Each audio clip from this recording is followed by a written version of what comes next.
Hi, Amanda. I saw you in pictures. I thought that gal shows up a lot at all of these positive approach to care opportunities. And so I snuck around, found out who you were, and a very nice person at your office said, "We'll take care of that." But you were the first one to say, "Yes, I will." And I'm so glad that you came today and that these other people either know of you or have used your materials.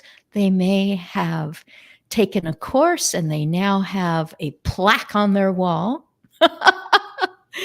So, Amanda, this is your venue. Enjoy your friends here.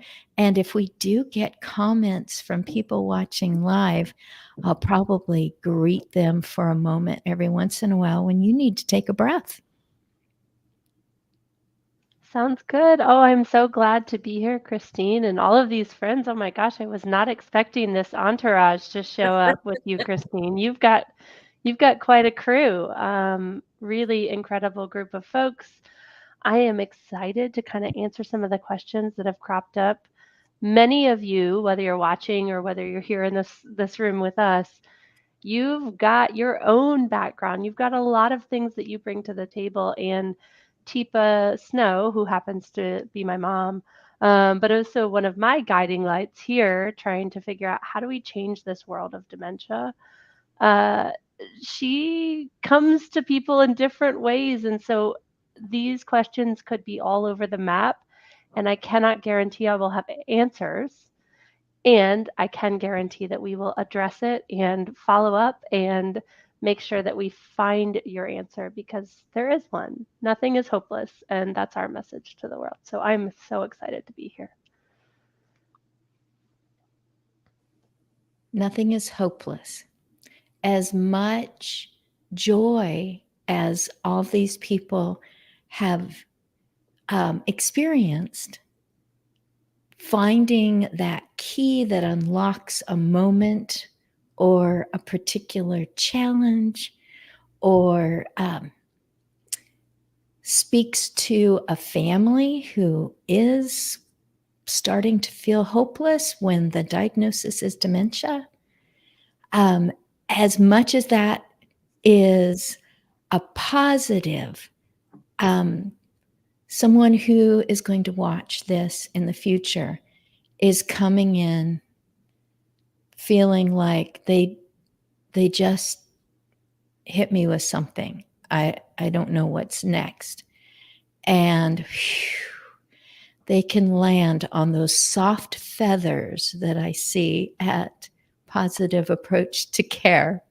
The feathers have become a symbol there, and go, okay, I can take a step forward, including the person who has been told this is determining your trajectory.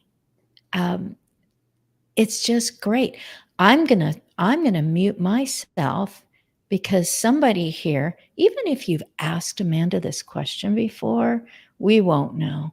So you can ask her about something you know she's got an answer for it.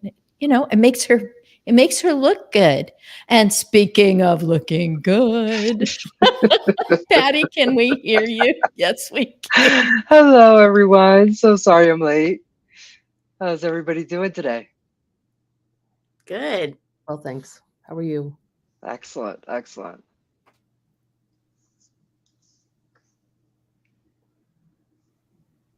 You came in at the perfect spot, but I will not make you come up with a question first. Although you may have a whole list in front of you. I don't know. Patty, I'm glad that you and Nikki, Kitty, and Laura are still speaking to me, even though I've moved over the border. We have all been Oregonians together or come back to Oregon together. Laurette, you are unmuted. What would you like to talk about? Oh, if I had to ask, well, I'm not an Oregonian, but if I had to ask a question of Amanda, I probably would know the answer to this already. Perhaps for people who are tuning in and don't know much about the positive approach to care, how would you encapsulate that? What would you say in a nutshell about PAC?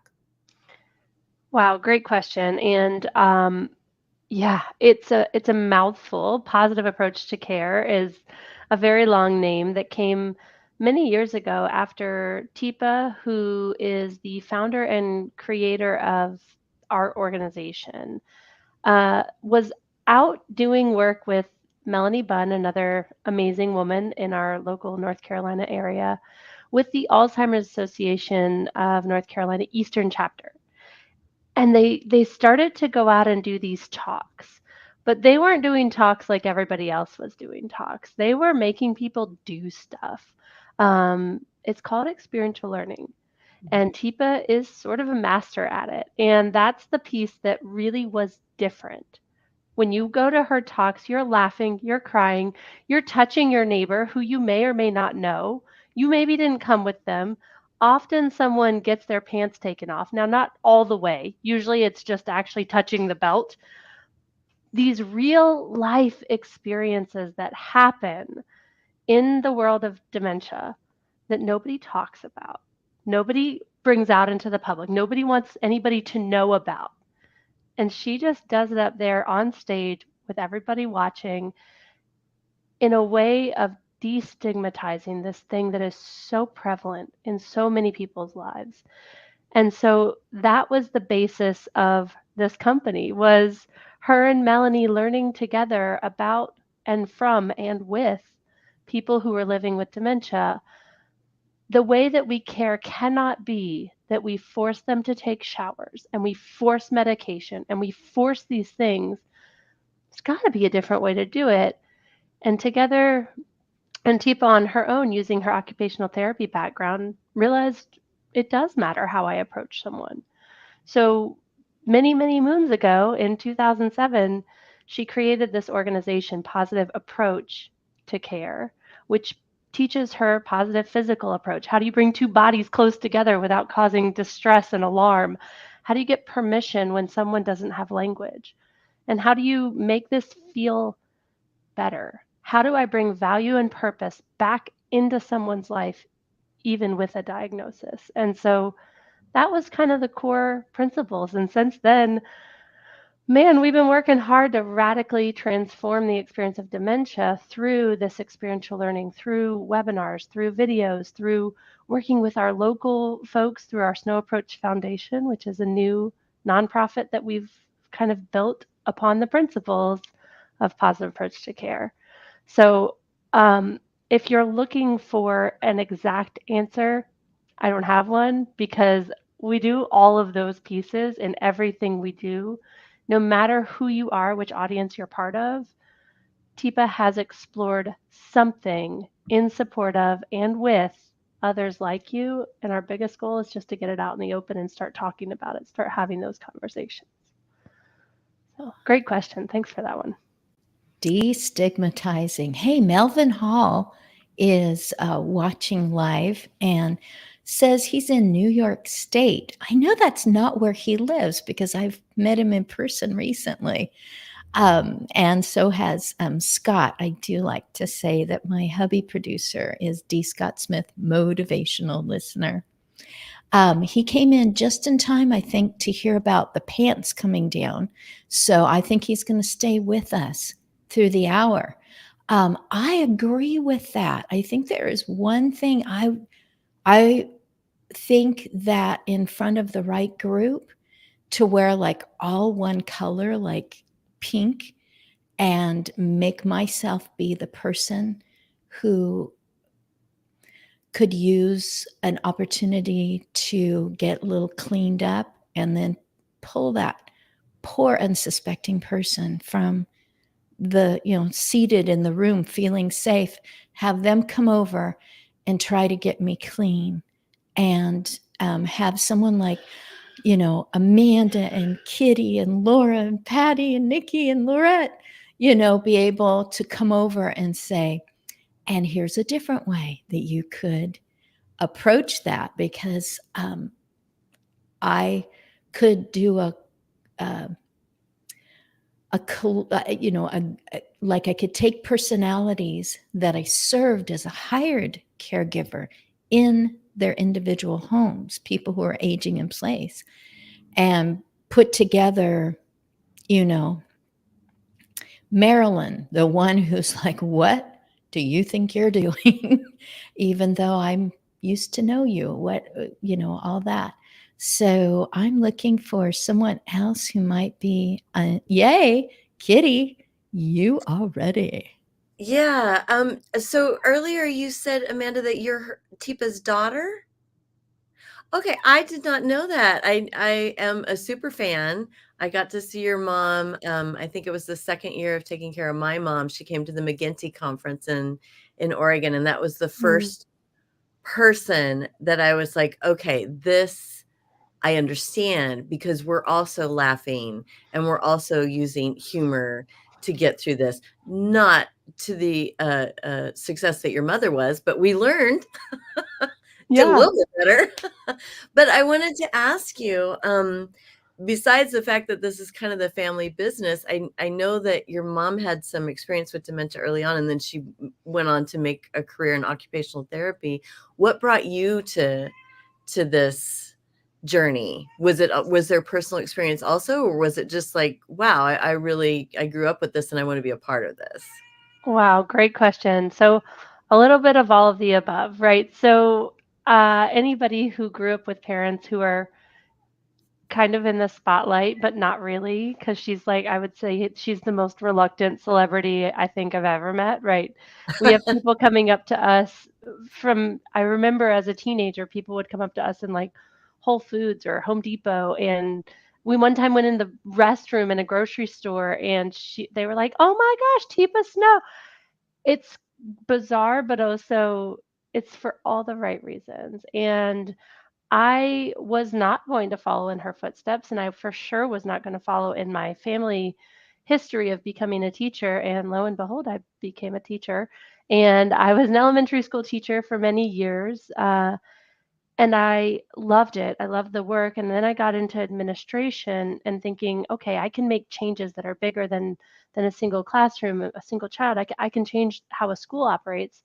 And at the same time, she had been building certification courses for positive approach to care, teaching other people some of those gifts of experiential learning through her trainer certification, through her coach certification. How do you teach people the skills, but also build new habits?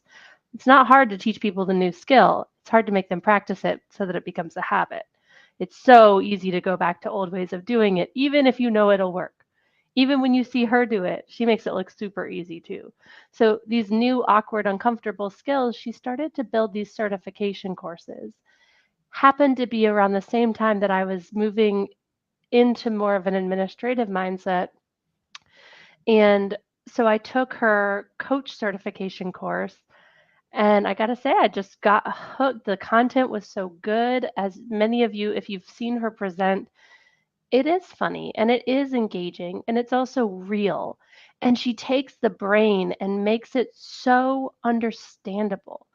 I mean, I am currently now in our nonprofit teaching 66 to 12-year-olds this content.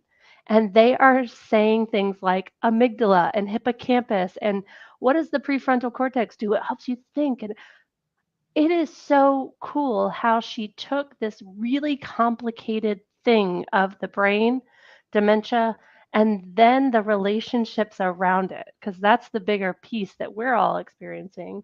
And what she did with that was take it to the next step of how do I make it so that everybody can understand and do something different. And the challenge that a lot of people say is, well, can you dumb it down? And I'm like, well, what's cool with her content is you don't have to. So in 2015, I took that course. I decided, wow, this is what I want to do. It uses enough of my teaching skill and my administrative skill. And oh, she's doing all of these things. She's booking flights for everybody. She's creating manuals. She's printing things and putting them on the table for I think I could help with the organization of this course and the organization of the company. And so then I became COO after joining as a mentor to help people through certification. So pretty fun journey. And many of our products involve pictures of me at a much younger age. I think one of our toolkits, our GEMS toolkit, is me at 14 doing hand under hand in the pictures on the bottom of the tool. So that's kind of fun, and also it is the teenage self going, oh Lord. But it's been an interesting journey to get here, and super glad that I took that time to experience the certification course, because I don't think I would have been able to leave teaching behind until I saw the kind of teaching that we get to do here at Positive Approach to Care. And it's life-changing for people and for me too. So yeah, love that question.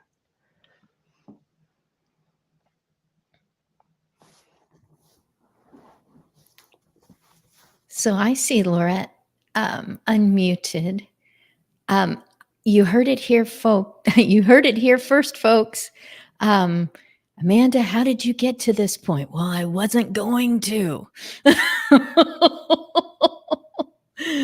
And what a difference between a learned skill, being inspired, going, yes, that makes sense, and getting it to the point where that's your fallback, even when it's 3:30 in the morning. And well, I maybe shouldn't even use the word fallback, because that's part of, but getting it to the point where it is your habit, and you realize there's the rhythm. There's something that's going to really save both of us in our relationship through all this. I'm just going to say, when you want to say something, unmute and start talking. Laurette, you're the only one. So at this moment, but you guys are being very polite, and you all get to go out for recess 2 minutes early. And Amanda's laughing. I'm really glad, because this is the way I am. Yeah, you want to say something? Just say it. Well, Amanda, the first time I met your mom was probably about 2007, maybe 2008 or something. And she came out to Oregon, where our memory care was having, brought her out to speak. And she was absolutely so different from any, trainer that we had ever encountered before. It was absolutely and just like you're saying, it made everything so understandable, both from like how the brain functions, but then like with the experiential stuff that you're talking about, absolutely. And it feels like, to me, I feel like my whole life I've been doing dementia care for about 25 years now, and a huge bulk of it is just saying like, okay, imagine how you would feel if this was happening to you. That's how they feel. And it feels kind of silly to keep saying it over and over, but it feels like it's an aha moment for every time I say it to people, or at least walk them through that process of, feeling the feelings, because, dementia really doesn't change it. Yeah, obviously it changes some things, but it doesn't change kind of who we are as people. It just makes it more complicated to meet our needs and that type of thing. So yeah, I mean, just to kind of recognize and second what you're saying, it's she absolutely, and obviously now it's just like the queen of of all of this. And I don't, I now do dementia like education, but I don't even like, there's no point in trying to do anything around, she's already like hit it. I'm not going to do anything better than what she's doing in that arena. I focus mainly on what are our needs as humans, and how can we meet those. But some of the things like the hand under hand that you mentioned is absolutely game changing. And I struggle sometimes on knowing how to express that to people without, like I've been writing some courses for some different companies and that type of thing. And I want to express like, okay, how do you do this? and I kind of struggle with that. It's like, well, go look, Google Teepa Snow and hand under hand, or I can kind of describe the process using like possibly, terms that aren't exactly hand under hand or whatnot. But I'm curious if you have any, easy to point to resources as far as how to just get that information to the people who need it. Yeah, and I mean, huge kudos to you, Laura, doing that. Seeing it from the other side was one of our very first video series that so vital because I was with her. We were in London this summer when she did this piece that I hadn't seen her do before of imagine there's just this line in the sand that as soon as you go in for that appointment, as soon as you go and get that diagnosis, suddenly the world thinks that you're this totally different human being. And reality is it's just not how dementia works. Today I'm living with dementia. Tomorrow I get my diagnosis, and guess what? I'm still living with dementia, almost exactly the same as yesterday, believe it or not.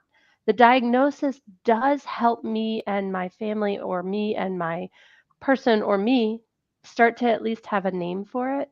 And right now, the diagnosis process is so hard because diagnosis, the end, those are the two pieces that often get shared with people. And the life in between is what you're also working to help people see. There's a way to live life really differently.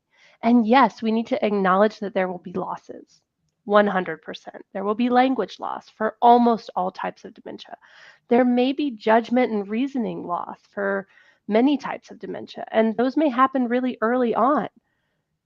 And memory loss may or may not happen early on for many types of dementia. And these sort of myths that are out there of what it looks like to have dementia is sort of really challenging for so many of us because in our mind's eye, we see someone sitting, someone who's medicated, someone who's been restrained in a way that makes them manageable.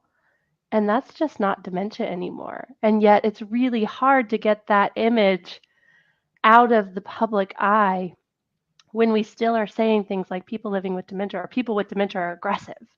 It's just simply not true. You're right. People living with dementia are more reactive often because impulse control in the prefrontal cortex is no longer functioning. And if you know that, man, how would it change how close you got? How you said things, where you stood, how you stood. If I stand like this, is it different than if I stand like this? And the idea that there is a different way if you're willing to switch places, if you're willing to go into that space and see it how the other person might see me. Now, when it comes to teaching these techniques or learning them for yourselves, I love that you asked that question because the pandemic did a lot of great things, right? It did a lot of terrible things, and it did a lot of great things when it comes to online learning and freeing up and opening up learning that it can be done from home. And so one of the pieces that we added during the pandemic was some online certification courses and some online champion courses. So our champion courses are taught by our mentors who've worked with Teepa, and they teach the basics of what's changing in the brain, why is someone doing what they're doing, but most importantly, where most of the time is spent, is on learning those skills, the positive physical approach, hand under hand, learning about the gyms and how do I adapt my approach when someone's sleeping or when they don't want me in their space. And it really takes it from the start to the finish of Champion 1 is all about approach. Champion 2 is all about hand under hand support. Champion 3 and 4 are about the gems, which is Teepa's model to talk about progression. How will this progress? How will it shift and change? So many people talk about, like I said, the beginning, which is often 10 to 15 years into the journey. The beginning, diagnosis, the end, death, and nothing in between. So this fills in the gaps. What will it look like? What will I retain? What skills will I still have and what will I lose? So that we can know and be prepared to provide the skill that someone's missing. So that willingness to switch places is how we teach everything, along with the experiential learning. And if you want to actually teach those skills, right? That's what I hear you saying, Laura, is like, I want to be able to like show it to people, and I want to get the license to do that because it is TIPA's content and it is licensed. We actually have 5 certification courses that allow you to do that piece. And so many of them are offered right here in Hillsboro, and you can come and hang out with me and TIPA. And TIPA's at a lot of our courses teaching these skills that she created so many years ago. And a lot of the work that we've been doing recently is to update and up-level some of our online content. So we've been working with Dementia Alliance of North Carolina, who was the original Alzheimer's Association Eastern chapter that TIPA and Melanie used to work with. 20 years later, they refilmed footage from Accepting the Challenge. We just have it almost ready to go.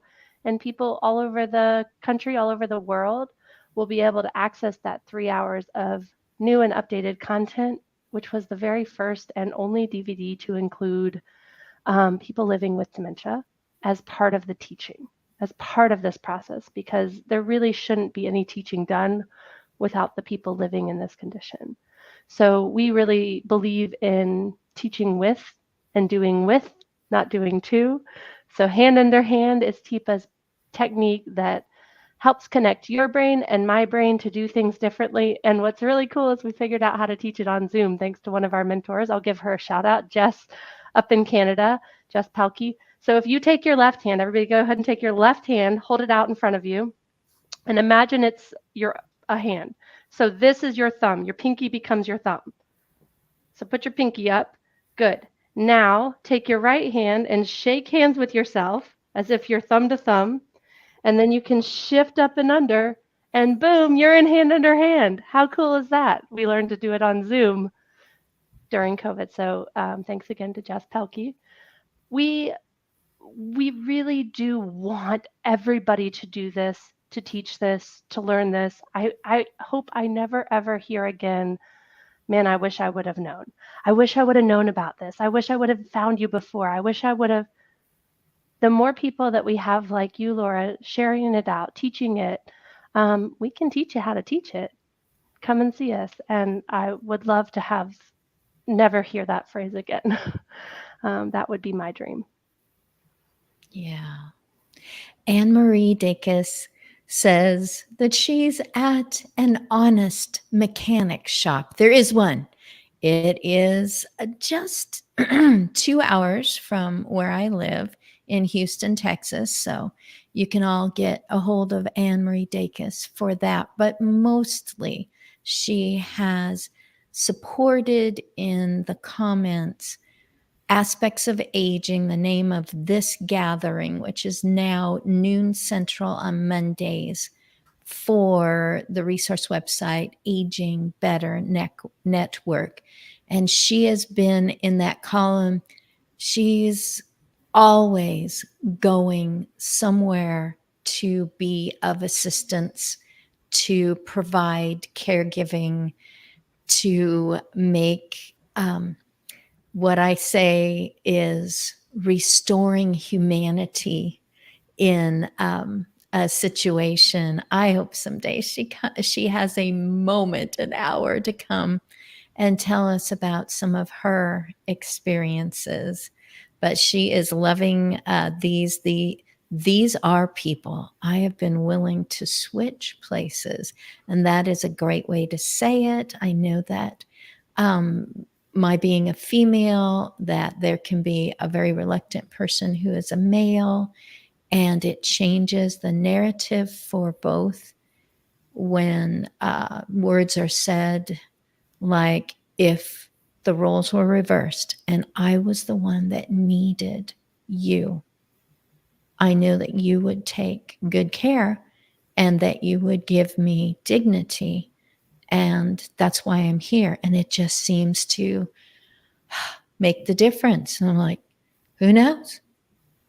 But that I would be the one who is reliant and trusting. And you showed us with the pinky up about that. But I just wanted to make sure that we said hello to Anne Marie as well. Maybe she is hoping they will get finished so she can get to her next client.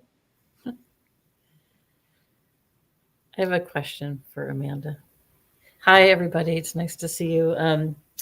Laura, I do highly recommend, and anybody else, to take one of those courses, or as many as you can or want. I was lucky enough to take the engagement leader course with Lorette, actually, and Tave, Mirador's co-founder, earlier in June, and it was completely amazing. Like, I still think about it. Amanda was there, and Teepa was there, and some of the other fantastic PAC mentors like Alejandro and Casey. And it was an amazing experience to get to spend those 3 days. And then, having to, go through scenarios, and it was super uncomfortable. But it was very affirming in that the way that some simple maneuvers, like just some simple changes in behavior approach, can really make a huge difference. Even in role playing, you can feel that. So it was very cool. One of the things that you touched on, Amanda, about that I've always been really, I think, is such a great aspect of PAC is, I've been following and listening and watching since about 2017. And you had mentioned that you guys had gone back and refilmed things from 20 years past. One of the things I really like about Teepa's teaching and PAC in general is that there is this, there's this non-resistance, I guess I would say, like this ability to continue to learn and continue to try out new techniques and continue to, you have this amazing program. And yet, even in these last few years that I've been watching, I've seen adjustments to language, adjustments to behaviors. And I think that's really cool. And I really appreciate it, because we are always learning new things. And it's nice to see somebody at the top of the field continuing also to model that we are still learning. So I guess my question, that's an appreciation, but it's also a question. So when you do come across new whatevers, how do you integrate that into PAC? Or what, I guess, maybe it's a behind the scenes, like what is the process of that? It's like, oh, we've learned something new. How will it adapt to PAC standards? Wow, great question. So first of all, everybody do this.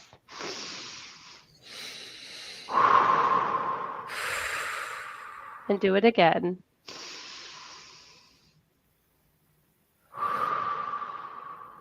And one more time.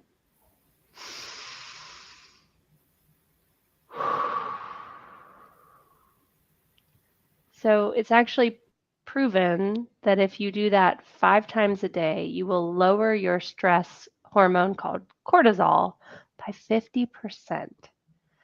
And Nikki, when we get changes, when we see new wording, when our folks who are living with dementia who are part of our team, our core team, say, ooh, actually, we're going to say it like this now. Listen, I appreciate that you guys were using PWLD as a shortened form of people living with dementia. Feels like an acronym. I don't want to be an acronym. Every time something like that happens, a change needs to be made. In fact, our value system, our hand that we created when we came up with our values at PAC, is that we are relationships based on authenticity, curiosity, compassion, and empowerment. And then we were on a conversation with someone, and he said, you really can't empower someone. You can't give someone power unless you took it in the first place. And we went, because Teepa was on that call. And as soon as she hears something like that, I know we're going to have to go through a lot of changes. And it's always important to connect and take a deep breath before we think about the next steps, because that's the thing about her, is that you're absolutely right. She's always listening, always researching, always looking out to make sure that we're not in direct competition with ourselves and things that we would have said or did. Now, some of our videos are older and they say things like demented. You would never hear any of our team say it now. And it's still pretty common vernacular out there. And so how do we shift it?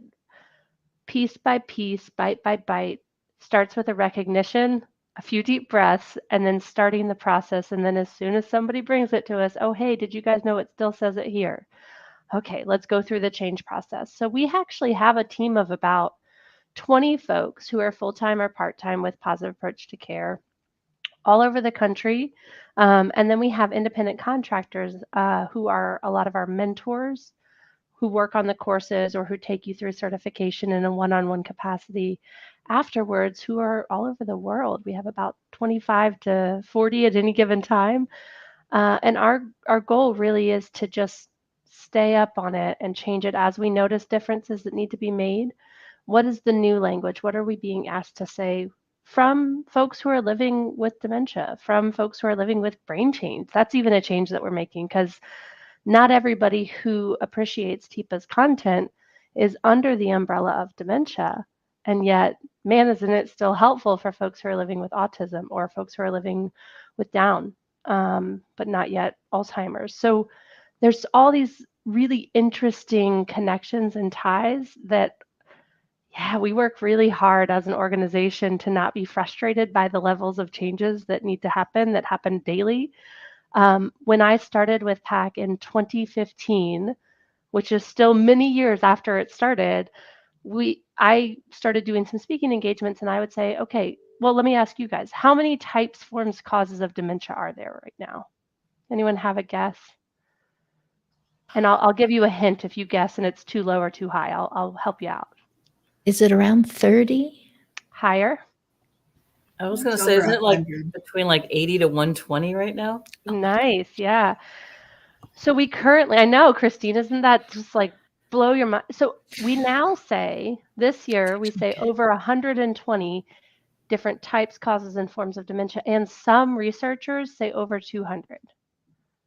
And so that's where we are now. In 2015, I was saying over 50, because that was the current number that we were talking about.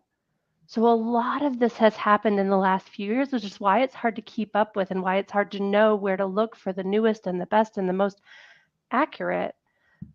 We still say about 90 to 95% of people out there think dementia is the same as Alzheimer's, which is the same as memory problems. How many memory-related names are there for dementia care? Dementia is not the same as Alzheimer's. It's definitely not the same as memory problems. Anybody who has worked with or lived with or been living with themselves dementia, you know it's a lot more than that. Dementia is an umbrella term. Alzheimer's is a type of dementia, and memory problems are a symptom often associated under Alzheimer's, which is a type of dementia. And then there are other brain changes that don't fit under the umbrella of dementia that can still benefit from TIPA's teachings and research. So yeah, Nikki, it's one of the best things that we do and also one of the most frustrating things that we do, because it's constantly evolving and changing. And the more we're learning, the newer dementias are actually for younger, even children, dementias. We're exploring and finding so much more as research grows. There's just so much more that we don't know. I would say that's probably true about all health care related worlds. The more we learn, the more research is done, the more we're like, ooh, maybe we should put that back on, because that was a lot more than we were thinking was under that lid. But yeah, that's how we do it, is we work as a team, but first we take a lot of deep breaths.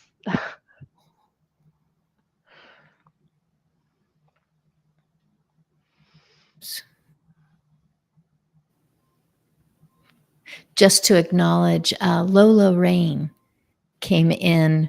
She did a lot better than I did, and she guessed 90. And Lola, you are welcome to put in another comment, maybe letting all of us know if you are somehow an advocate, an expert, a loved one, if you have connections in the dementia world, since you did a lot better on that guess. I wonder if people who have been through the trainings that you've been offering, Amanda, if they would be able to access that as a habit, something that they used if they themselves ended up with a brain change. I just wonder, I don't know if it would depend on the individual, I suppose. It's not really a question, it's amusing, really. And we can see, went to get my mom diagnosed. So she definitely is a loved one. Mhm. Yeah, it's wow, Lola, that story is so true for so many people. There are so many really hard diagnosis stories. And like I said, often folks aren't even getting on the diagnosis train until 2 to 5 years into their journey of noticing some of these symptoms, because early symptoms, especially if it's not memory related, early symptoms can really mask as she's just tired. She's just hungry. This has just been a really big day. It only happens sometimes. It only happens at nighttime. We end up making actually quite a lot of excuses through the first 2 to 5 years of symptoms. So often people who are starting a diagnosis journey are starting it in the middle of the journey when it really couldn't be anything else. And that's what's so frustrating for people who do either in themselves recognize it early, or families who recognize it early, or friends who say, man, there's something going on. Often when we go to healthcare providers, because they're also not well trained in the art of dementia and understanding all these different 120 different types, causes, and forms, often it will sound like it could just be old age. You could just be tired. This could just be how it looks, because there isn't a treatment. And so starting someone, a lot of folks don't want to offer that piece of information. And so either I'll say it's time to start doing a huge neurological screen, or, oh yeah, it's probably MCI. Or with Lola, it's not memory related, it's probably not dementia.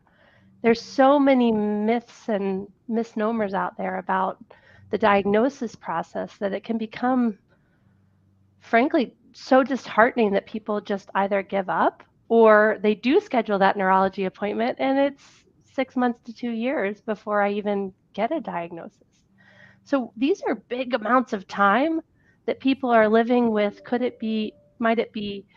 I'm not sure what it is. And it's a pretty unaware community when it comes to dementia as a whole, because like I said, a lot of this is new. And yet there are some of us out there trying to share and help and support with specific symptoms. So we put in the chat, you can see that about dementia. There's the quiz that has a few more questions, so you can see, gosh, what do I know about dementia? I think I know a lot about dementia. I've been doing this for a while. And yet some of the questions that Teepa puts together, we really don't have a lot of information going out about that. And so this is a good way for you to kind of start to really notice, what are some of the symptoms to look out for? What are some of the questions to start asking? And what else could it be? If it's not Alzheimer's, if it's not memory, what else should I be or could I be looking at to start to notice things like hallucinations or muscle motor issues that I didn't have before, or differences in how I choose to do things or eat or impulse control? And it's not really typical for me. Those are some of the pieces that we start to look at and really try to help people figure out. Maybe I'm looking at an atypical dementia. Maybe I'm looking at a delirium caused by a change in my medication. Maybe a new housing situation has caused me a lot of stress and distress and anxiety, and it's masking, and it might be looking like dementia. But if we don't start getting curious because we're too scared to look at it, often we will pick up the corner of the rug, sweep it under, sweep it under, sweep it under for so many years that by the time the mountain is so big that we're all tripping on it, it really couldn't be anything other than dementia. And so that's the piece that we're hoping to start to avoid by starting the conversation earlier. I have a follow-up to that. So I think about this, after now that my mom was diagnosed, this may be in my future. And I've seen, since I got into this space in 2016, I've definitely seen improvements in the medical community, definitely much more awareness. But I'm still really confused when caregivers and people who are worried that this may be their future are running into just a brick wall with the medical community. And I'm wondering if maybe you can speak to, is that like an insurance thing? Like insurance wants you to go through every other little, is it B12 deficiency? Well, I mean, Kitty, what is this is going such a on? good Why aren't question. they catching up? This is such a good question. Here's the problem. We are treating dementia like a medical condition, and it isn't. It's a life condition. And that's the biggest challenge when we go into a medical community asking for help. What's the treatment they can offer? There isn't one. What's the prevention they can offer? Oh, there's not one. So their hands feel a little bit tied. So unless there's an option, my tendency as a medical provider is to kind of either pass it along, hope it doesn't get worse, because what's the point? Me and my field and my profession, there's not a lot that I have been trained to do. And when we think about medical providers, even physicians, they're getting an hour throughout their entire course history, their entire schooling, an hour on dementia, depression, and delirium. Now tell me how much you can dive in for that. So if I don't know it, I'm not going to be able to then speak to it unless I personally really have a connection and dig deeper in my own time, which, as many of us here, don't have a lot of free time. And unless it's yours personally, you often don't spend the time because you don't have it, and we don't make it. And when we think about training and education, there really isn't. There isn't a standard of training and education when it comes to dementia. Often in even like long-term care, for example, it's pretty much staffed by people who are CNAs, which is the American version of certified nursing assistants. In Canada, it's PSWs. In England, it might be carers. These are licensed professionals, and they get hours of training to become licensed to care for another human being. If I were to ask you guys, on average, what's the average across the US? We'll just talk US because that's the number I have. What's the average across the US to get licensed as a certified nursing assistant for just their total program hours? What do you think?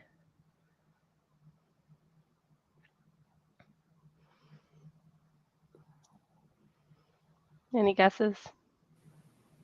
It seems like I heard that because I thought about that last decade, and they said it was going to be, I don't know, a 2 or 3 month process, whatever that would be. Sure. Oh, did I guess right this time? Yay. Yeah, you're on the right track. So the program can take as long as it's needed, but I saw a couple of people mouthing some numbers. I'll give it to you. It's 75. That's the minimum requirement of hours for a certified nursing assistant, somebody who's going to be coming into your home or working in long-term care to help care for your person. How many of those hours are dementia specific? 0. And even in a dementia specific location where there are hours of training required, any guesses on what type of training it can be?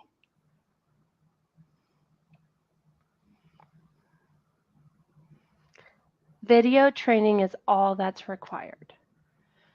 So that's one issue in the whole medical community, Kitty, is that there's not an emphasis put on practical skills demonstration at all. And for CNAs who do have 16 hours of clinical supervised hours, 75 hours total, that sounds like a lot. Until I looked up how many hours it takes for a fingernail technician in the US to become licensed. So what guesses do you have? So 75 for certified nursing assistants care for a whole other human's body. And also often they have to learn to make the bed and do the dishes and do things that would care for the home as well. 75 hours. Any guesses for fingernail technician? 180. Higher. Oh, wow. 300 to 400 hours. So if that doesn't tell you how we value the folks trying to do this work and how much we value the education and training around dementia, I don't know what else does. It is really an unfair situation for everyone.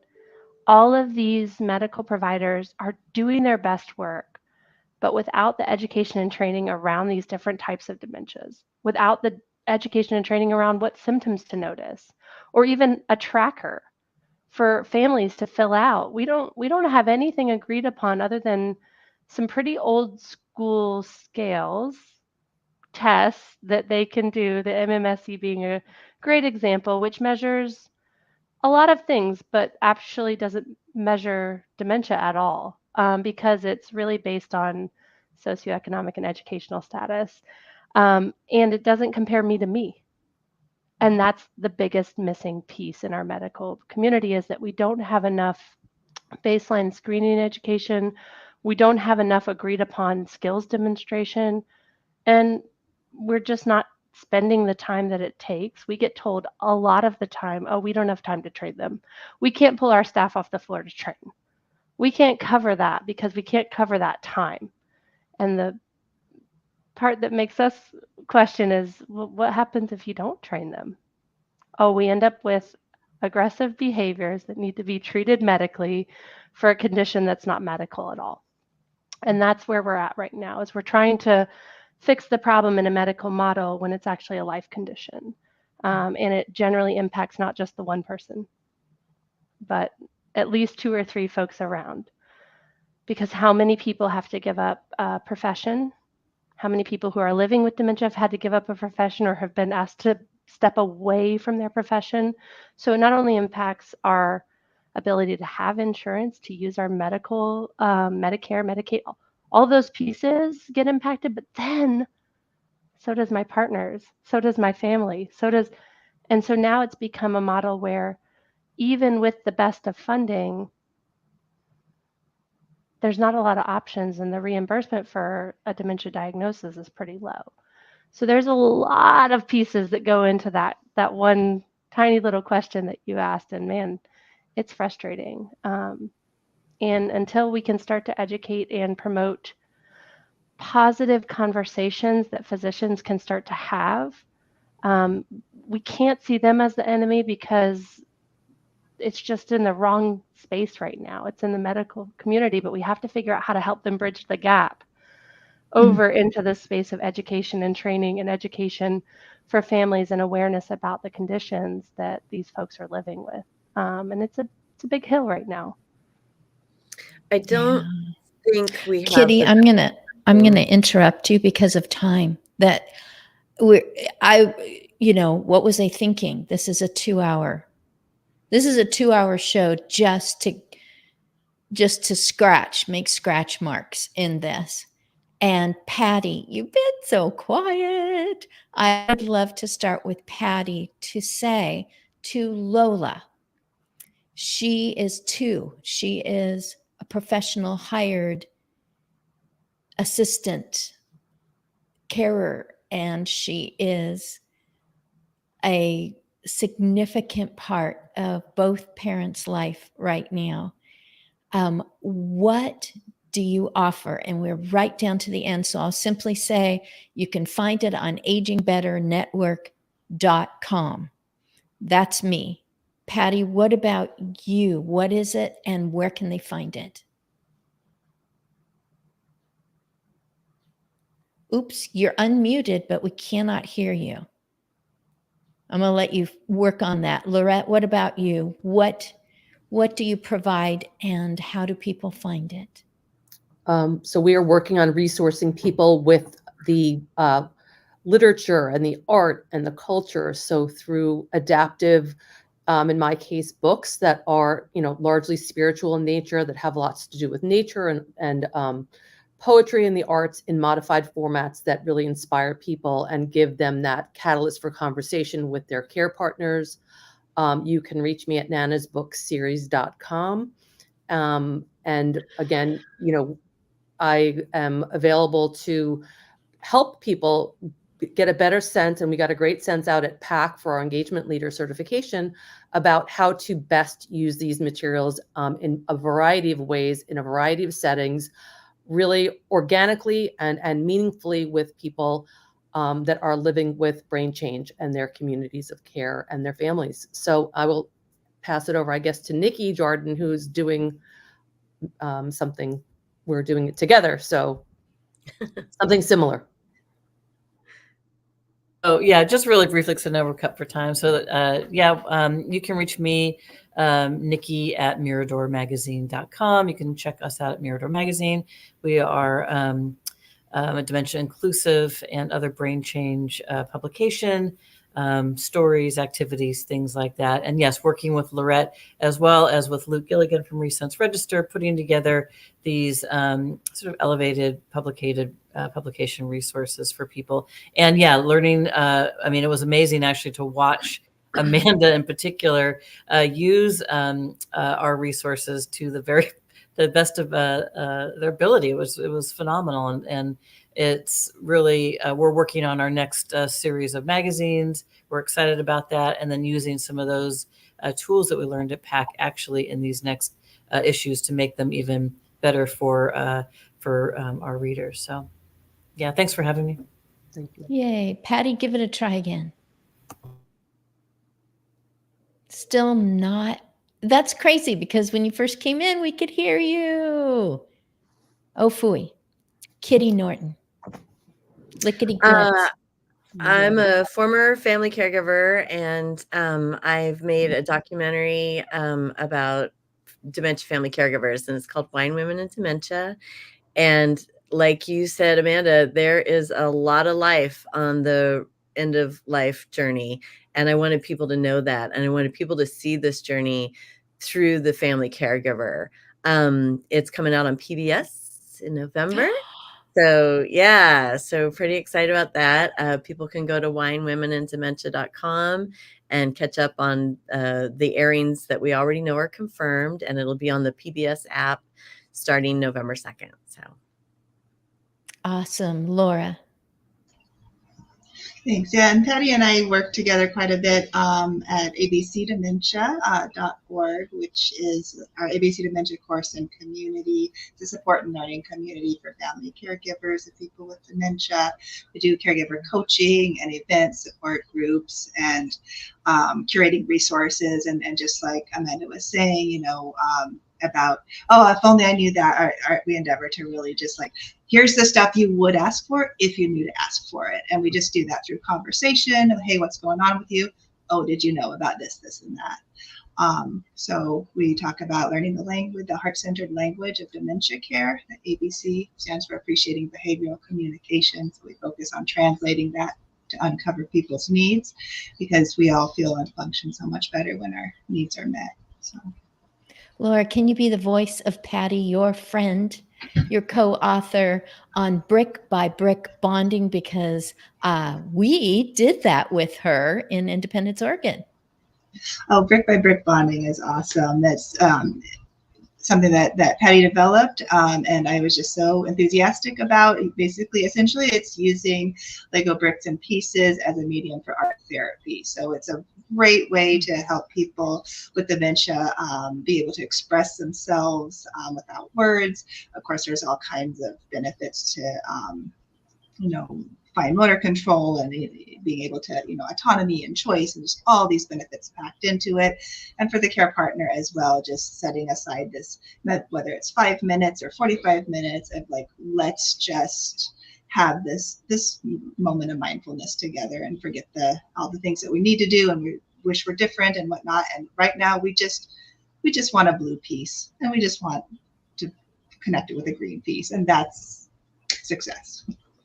Wonderful. Kitty, Laura, Lorette, Nikki, Patty have all been on Aspects of Aging before. You can find them at agingbetternetwork.com when you go to /live. Amanda, in 10 seconds, we just want to say, yay, Amanda, good job. Woo! Thank you. Thank It's a you. wonderful hour. Thank you. No, thank you for having me. This has been so fun. Oh, what a great group. Yay. Yeah. I like it when we're all